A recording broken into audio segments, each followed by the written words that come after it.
ආකර්ෂණය රූපය නිසා ලැබෙන්නේ. යහපත් චරිතයෙන් ගෞරවය ලැබේ. මනුස්සකම හදවතින්ම එන දෙයක්. අමනුස්සකම ඒකත් හදවතින්මයි.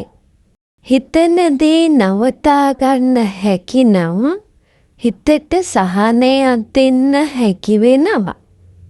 හිතට සහනයක් ලැබෙනවා නම් හිත රිදෙන එක ඉබේම නතර වෙනවා. ජීවිතය කියන අම්බලමේ රැඳෙන්නේ නැහැ කවුරුත්. ඒත් එනවා යනවා. එක තාලෙට හැමදාමත්. බොහෝ නිහඬවීම් අමනාප සඳහාම නෙවෙයි. තමන්ගේ වටිනාකම රැක ගන්නත් නිහඬ වෙන්න පුළුවන්. නිහඬ බව සැනසීම උදා කර දෙනවා. නුඹලා අලංකාරයි. මුහුදු පත්ලෙත් දඟකාරයි. ගොඩට ඉන්න එපා. එහි සිටින මිනිසුන් භයංකාරයි. කීමට බොහෝ දේ තිබුණත් ඇසීමට කෙනෙක් නැති විට නිහඬ වීම පමණ ඉතිරිව ඇත්තේ.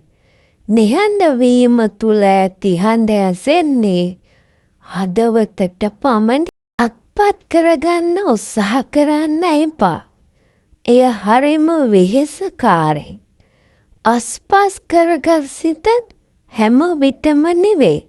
මෙලොවදීම නිවනට ලං වේ.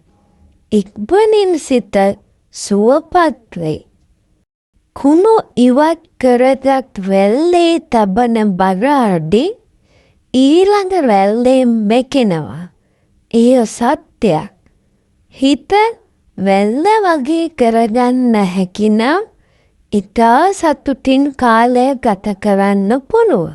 ඔබ මිය ගිය දාට දේහය බදා වැළපුණත් නැවත කිසිදා ඔබට හිමිකම් නොකියනු ඇත.